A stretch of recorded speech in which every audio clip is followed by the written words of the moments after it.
दो टूक की शुरुआत करते हैं। लोकसभा चुनाव का सेमीफाइनल तो बीजेपी ने जीत लिया। इस जीत को 2024 में दोहराने के लिए बीजेपी ने ऐसा दांव खेला है जिसे भेदना विपक्ष के लिए टेढ़ी खीर साबित होने वाला है। दरअसल 3 दिसंबर को चुनाव परिणाम आने के बाद से ही पूरे देश की नजर राजस्थान, छत्तीसगढ़, मध्य प्रदेश के सीएम के ऐलान पर टिकी थी। एक हफ्ते के मंथन के बाद आखिरकार बीजेपी ने अपना मास्टर कार्ड निकाला। तीनों ही राज्यों के सीएम की घोषणा कर अपनी सोशल इंजीनियरिंग का नमूना पेश किया। लंबे इंतजार के बाद बीजेपी ने राजस्थान में भजनलाल शर्मा को मुख्यमंत्री बनाने की घोषणा की। इससे पहले मध्य प्रदेश के सीएम के लिए मोहन यादव के नाम की घोषणा हुई और छत्तीसगढ़ में आदिवासी चेहरे विष्णुदेव साय को मुख्यमंत्री का पदभार दिया गया। यानी एक तीर से बीजेपी ने कई निशाने साध लिए। अब सवाल यह उठता है कि सवर्ण, ओबीसी और आदिवासी चेहरों पर दांव लगाकर बीजेपी लोकसभा चुनाव में उत्तर प्रदेश की 80 सीटों को अपने नाम करना चाहती है, क्योंकि जहां प्रदेश में स्वर्ण वोटर सियासी हवा की रुख बदलने का दम रखते हैं, तो वहीं ओबीसी मतदाता के सहारे कई दलों ने सत्ता का स्वाद चखा है। कई सीटों पर आदिवासी वोटर्स भी अहम भूमिका निभाते हैं। ऐसे में बीजेपी की यह सोशल इंजीनियरिंग यूपी में काम आती या नहीं, इसी पर दो टूक में करेंगे चर्चा। लेकिन उससे पहले न्यूज स्टेट के बड़े सवाल। मोहन भजन साय, क्या INDIA हुआ असहाय? आदिवासी, स्वर्ण पिछड़ा, क्या यह मोदी का दांव है तगड़ा? बीजेपी की तैयारी एसपी और कांग्रेस पर क्या पड़ेगी भारी? 3 नए सीएम क्या बढ़ाएंगे बीजेपी का दम? धर्म, जात, राजनीति की क्या ये नई परपाटी है? इन्हीं सवालों के साथ मेहमानों से चर्चा, लेकिन उससे पहले क्या कुछ बयान वो सुनवाते हैं। देखिए, एनडीए के जो शीर्ष नेतृत्व हैं आदरणीय मोदी जी और माननीय अमित शाह जी, ये बहुत दूरगामी सोच कर राजनीति करते हैं। और आदरणीय मोहन से यादव जी ने जिस तरीके से उनको मुख्यमंत्री बनाया गया, उनका रिश्ता उत्तर प्रदेश से बहुत पुराना है। उनका एक पारिवारिक रिश्ता है और उत्तर प्रदेश से वो जुड़े हुए हैं। और भारतीय जनता पार्टी बहुत दूर तक सोच के राजनीति कर रही है। देखिए, जाति जनगणना की मांग पे, आरक्षण की मांग पे, अधिकार की मांग पे आखिर भारतीय जनता पार्टी का क्या कहना है? उनकी आइडियोलॉजी क्या है? केवल आप किसी पिछड़ी जात के मुख्यमंत्री को बना देने से क्या जातीय जनगणना का मुद्दा छोटा हो जाएगा? जो पिछड़ों को अधिकार, हक मिलना चाहिए, आरक्षण मिलना चाहिए, उस पे क्या जो सवाल पूछना बंद हो जाएगा? इसलिए समाजवादी पार्टी समझती कि भारतीय जनता पार्टी वो केवल पिछड़ी जात से किसी को बना देती है, आदिवासी जात से किसी को बना देती है। उससे ना पिछड़ों का कभी भला हुआ है, ना आदिवासियों का कभी भला हुआ है। मेहमान जुड़ चुके हैं, परिचय करा दे। प्रशांत उमराव जी, प्रवक्ता बीजेपी, भुवन जोशी जी, प्रवक्ता समाजवादी पार्टी, अजय वर्मा जी, नेता कांग्रेस अरविंद जयतिलक जी, वरिष्ठ पत्रकार। आप सभी मेहमानों का स्वागत है। और शुरुआत दो टूक की अरविंद जयतिलक जी आपसे करना चाहते हैं। आखिर सोशल इंजीनियरिंग जो इसे बीजेपी को लेकर कहा जा रहा है, क्या इफेक्ट उत्तर प्रदेश में आदिवासी चेहरा, ओबीसी चेहरा, उसमें से भी यादव, और अब एक ब्राह्मण चेहरा राजस्थान में, तो ऐसे में क्या कुछ इफेक्ट उत्तर प्रदेश की 80 लोकसभा सीटों पर? क्या इससे कांग्रेस और समाजवादी पार्टी को भी नुकसान होगा या इसकी काट ढूंढने की वो कोशिश करेंगे? राहुल जी, चाहे मध्य प्रदेश हो, राजस्थान हो या उत्तर प्रदेश से सीमावर्ती राज्य हैं, स्वाभाविक रूप से भौगोलिक प्रदेश से देखिए, राजनीतिक प्रदेश से देखिए, तो जो कुछ भी सियासी हलचल मचता है उसका असर उत्तर प्रदेश पर साफ दिखाई देता है। छत्तीसगढ़ की बात करें तो जिस तरह वहां जो एक आदिवासी चेहरे को मुख्यमंत्री बनाया गया है, विष्णु साय को, उससे 10 करोड़ देश में आदिवासी जो समाज है उनके चेतना को मुखरित करने का काम भारतीय जनता पार्टी ने किया है। अब देखिए, लोकसभा में 47 जो है आदिवासी सीट रिजर्व है। 2019 में 31 जो है लोकसभा सीट भारतीय जनता पार्टी जीती थी। आप मध्य प्रदेश देखिए, छत्तीसगढ़, राजस्थान, गुजरात, यह बहुत बड़ा आदिवासी क्षेत्र है। यह कहीं ना कहीं जो है यह पूरी तरह से यह प्रभाव डालेगा। और जो आप इन राज्यों में देखिए तो लगभग जो है पूरे देश में 487 विधानसभा की सीटें आदिवासियों के लिए रिजर्व है। तो कहीं ना कहीं जो है एक बड़े स्तर पर जो है भारतीय जनता पार्टी ने जो हाशिए के लोग हैं उनको संदेश देने का काम किया है। हालांकि उत्तर प्रदेश में बहुत अधिक आदिवासी बेल्ट नहीं है, बावजूद इसके राजनीतिक धारणाओं से चलती और भारतीय जनता पार्टी ने उन आदिवासी चेहरे के जरिए जो उत्तर प्रदेश के हाशिए के लोग हैं, जो एससी हैं, एसटी हैं, उनको संदेश साफ दिया कि मुख्य धारा में आपको लाने के लिए हमारी जो पार्टी है पूरी शिद्दत के साथ काम कर रही है। आप पिछड़े वर्ग की बात कर रहे हैं, जिस तरह से मोहन यादव को मुख्यमंत्री के तौर पर ताजपोशी भारतीय जनता पार्टी ने की है, उसका सर्वाधिक असर होगा। आमतौर पे यादव समाज के बीच जो है कहीं ना कहीं जो है सपा हो, आरजेडी हो या बाकी जो भाजपा के खिलाफ काम करने वाले राजनीतिक दल है, उनमें संदेश प्रसारित करने का काम किया है कि भाजपा जो है यादव विरोधी है। यानी भाजपा के पास अगर यादव समाज का वोट बैंक जाता तो एक खिड़की के तौर पे जाता था, लेकिन मोहन यादव की ताजपोशी के बाद भाजपा ने साबित कर दिया है कि आपके लिए पूरा दरवाजा खुला हुआ है। आज देखिए पूरे भारत में अगर कोई यादव मुख्यमंत्री है तो भारतीय जनता पार्टी के पास है। तो ये एक जो है बड़ा संदेश गया है कि वह जो है भाजपा जो है पिछड़ों की विरोधी नहीं है, किसी जाति समूह की विरोधी नहीं है। समाजवादी पार्टी क्या सोचती है ये भी जान लें। जनगणना का जो एक जो परसेप्शन बना कम से कम देश में तो ये हुआ है कि मुलायम सिंह यादव और अखिलेश यादव के बाद जो है भाजपा ने उस धार को कुंद किया है। मध्य प्रदेश में एक यादव मुख्यमंत्री जोशी जी, भारतीय जनता पार्टी पर यह भी आरोप लगता था कि वो ब्राह्मण को वोट देते हैं। जोशी जी आवाज आ रही है? पूरे देश में वोट देते हैं, लेकिन कोई ब्राह्मण मुख्यमंत्री को जो भारतीय जनता पार्टी बनाने का काम नहीं। मोहन जोशी जी आवाज आ रही है? आपको सुन पा रहे हैं आप? जिस तरह से उसने सोशल इंजीनियरिंग को साधने के लिए कहिए या समाज के चौमुखी लोगों को मुख्यधारा में लाने के लिए ब्राह्मण उम्मीदवार को अजय वर्मा जी आवाज आ रही है आपको? बनाई है। स्वाभाविक रूप से वो एक बड़ी उपलब्धि है इस अर्थ में कि 1989-90 के बाद हरिदेव जोशी के बाद जो है कोई राजस्थान में ब्राह्मण मुख्यमंत्री नहीं बना, यानी 3.5 दशक के बाद। तो यह जो उसका असर उत्तर प्रदेश में भी असर पड़ेगा। तो भारतीय जनता पार्टी ने जिस तरह से छोटे छोटे बीज जमीन में डाल करके एक वट वृक्ष बनाने की कोशिश की है, वह निसंदेह जो उत्तर प्रदेश की सियासत को प्रभावित करेगा, इससे इनकार नहीं किया जा सकता। जी राहुल जी। अजय वर्मा जी आवाज आ रही है आपको? जी अभी आई है, बिल्कुल। आपकी सबका साथ सबका विकास, सभी जाति वो समाहित बीजेपी में, सबको समान अवसर, जातिगत जनगणना वाला जो हमें लगता है वार, वो हमें लगता है पीछे हो गया। कार्ड क्या ढूंढेंगे उत्तर प्रदेश में? राहुल राजपूत जी, सबसे पहले तो मैं ये आपको बता दूं कि ये जो मांग पूरे देश के लोग कर रहे हैं, 140 करोड़ लोगों में भाजपा के प्रवक्ता, नेता, और इनको तो छोड़ दीजिए कि जातिगत जनगणना कराई जानी चाहिए, तो वो तो इन्हें करानी ही पड़ेगी। आज नहीं कराएंगे तो कल कराएंगे। अब ये ईवीएम और नेतन्याहू की मदद से चुनाव जीते गए हैं। सबको पता था कि क्या बुरा हाल था मध्य प्रदेश में, राजस्थान में और छत्तीसगढ़ में। लेकिन चलिए बधाई इनको तीनों राज्य जीतने की, मशीनों की। उससे जब मांग पूरा देश कर रहा है कि आप उससे करा लीजिए, बैलेट से, तो करा लीजिए। अच्छा, इससे कोई फर्क नहीं पड़ेगा ये भजन साहब को बना दें, ये मोहन साहब को बना दें, ये विष्णु जी को बना दें। देखिए भगवान एक है, और एक जब भगवान होता है तो उसकी लाठी में बड़ी ताकत होती है। जब वो ये देखता है कि देश में अब अत्याचार बढ़ रहे हैं, महंगाई बढ़ रही है, व्यापार खत्म हो रहे हैं, रोजगार खत्म हो रहे हैं, तानाशाही बढ़ रही है, बैंकों का डेब्ट बढ़ रहा है, और बस केवल एजेंडा बांटने का काम चल रहा है। हिंदू मुस्लिम, मंदिर मस्जिद और कब्रिस्तान, हिंदुस्तान और पाकिस्तान, ये चल रहा है। तो अब ये किसी को बना लें, ये अपने सेटिस्फेक्शन के लिए। मैं तो कह रहा हूं कि भाजपा का अगर इतना 56 इंच सीना है तो सब लोगों की सहमति 70% चाहते हैं कि वोटों का चुनाव जो है बैलेट से करा लें, तो दूध का दूध पानी का पानी हो जाएगा कि बैलेट में कौन जीतेगा। इन्हें क्यों डरे, क्योंकि नेतन्याहू साहब उसमें है। देखिए वो तो परिणाम आ चुका है, उस पर बात भी हो चुकी है अजय जी।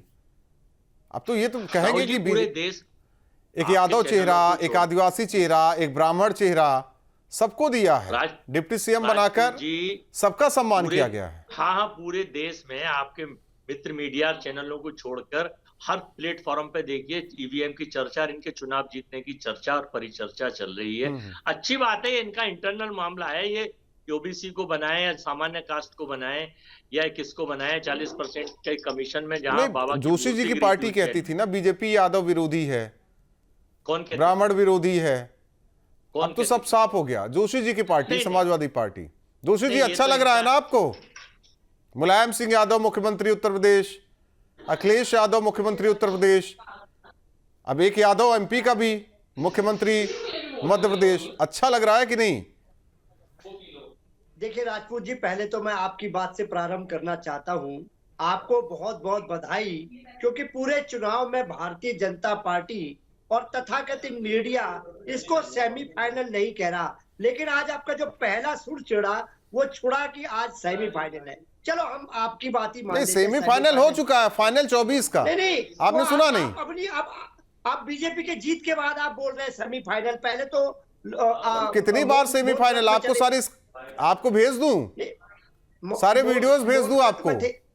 भारतीय जनता पार्टी के लोग भी सेमीफाइनल में और उनका तथाकथित मीडिया भी नहीं बोल रहा था। चलिए उस विषय पे नहीं, जो विषय आज का नहीं, आपका जो कहना था वो कह चुके, आपको जो कहना था कह चुके। चल अब आज के विषय पे मैं बात कर देता हूँ। आज का जो विषय है, भारतीय जनता पार्टी ने एक ओबीसी को, एक अनुसूचित जनजाति के व्यक्ति को और एक ब्राह्मण व्यक्ति को बनाया है। ये आपने चर्चा चलाई। मैं तो कहना चाहता हूँ, ये तो हमारे नेता माननीय अखिलेश यादव जी का दबाव था। उन्होंने जो पीडीए का नारा दिया, पिछड़ा दलित अल्पसंख्यक समाज का जो उन्होंने नारा दिया, ये तो उसकी जीत है। भारतीय जनता पार्टी को हमने विवश कर दिया कि आप इनको कब तक राजा नहीं बनाओगे। ये तो हमारी लड़ाई है। और मैं तो कहना चाहता हूं आपके चैनल के माध्यम से मध्य प्रदेश के मुख्यमंत्री को कि वो यादव समाज से आए, ओबीसी समाज से आए, तो क्यों नहीं वो अपना सामाजिक न्याय की लड़ाई, जाति जनगणना को मांग को प्रथम कैबिनेट की बैठक में पास कराकर एक इतिहास रचे। हम तो आपसे अनुरोध करते हैं, जीत के बधाई, तीनों को बधाई, तीनों राज्यों को बधाई। कांग्रेस के हमारे साथी बैठे, हमारे मित्र भी है, अजय जी को बधाई। और जो हमारे एक मिजोरम में जो हमारे साथी जीते हैं, क्षेत्रीय दल थे, उनको भी बधाई, क्षेत्रीय दलों को भी जिताए बधाई। ये तो ये 3 नहीं थोड़ी जीते हैं, 2 राज्य कहाँ चले गए? उन पर चर्चा नहीं है पूरे देश में। क्या मिजोरम इस देश का हिस्सा नहीं है? क्या तेलंगाना इस देश का हिस्सा? हिंदी बेल्ट की बात कर रहे हैं, हो रही है, हिंदी बेल्ट की बात कर रहे हैं।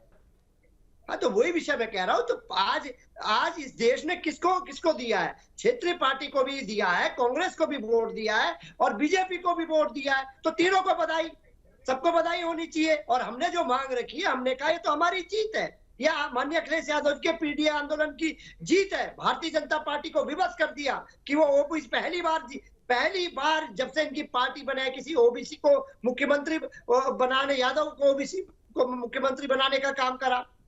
ये तो आज हमारी जीत हुई है। इसी लड़ाई को तो हम लड़ रहे हैं। और अब उनका दायित्व, आप लड़ रहे हैं, वो कर रहे हैं, फर्क है। अब जो ये समाज के लोग बने मुख्यमंत्री, ये पहले नहीं, आप तो लड़ रहे हैं और वो कर रहे हैं, उन्होंने करके दिखा दिया। आप तो बस लड़ाई लड़ रहे हैं। जब हमारी सरकार आएगी तब भी होगा। जाति जनगणना हम करा के देंगे। अब कितनी बार सरकार लाएंगे उत्तर प्रदेश में? अभी भी उम्मीद है क्या? उम्मीद क्या हुआ? अभी तो आपने देखा था गोसी के चुनाव को, आप मुख्यमंत्री लग गए, उप मुख्यमंत्री लग गए, कैबिनेट लग गई, एमएलए लग गए, प्रदेश के मंत्री लग गए, देश के मंत्री लग गए। क्या रहा? ये देश की जनता, ये सत्ता किसी की सगी नहीं है। इस पार्टी जोशी जी, को नहीं करना चाहिए भारतीय जनता पार्टी। जोशी दो लोगों की सांसदों की पार्टी। जोशी जी, आपके पीछे तस्वीर है डिम्पल और अखिलेश की, मुलायम सिंह यादव की तस्वीर नहीं दिखाई दे रही है। ये तो हमारी पार्टी का मामला, हम किसका तस्वीर लगाए? भारतीय जनता पार्टी किसका लगाए तो उनका व्यक्तिगत मामला है। हमारे मुलायम सिंह यादव वो लड़ते थे पिछड़ों की लड़ाई। हाँ, तो वो तो हो सकता है हमने ऊपर लगाई हो, हमने नीचे लगाई हो। हमारा विषय कहाँ लगाई है? वो हमारी पार्टी का अरविंद जयतिलक जी विषय तो ये है कि जाति जनगणना, सामाजिक न्याय। और अरविंद जयतिलक जी, बीजेपी ने कर दिया, आखिर में देख रहे उपलब्धि किसे गिनाया जा रहा है? अखिलेश यादव ने ऐसा दबाव बनाया कि बीजेपी विवश होकर कर गई। जी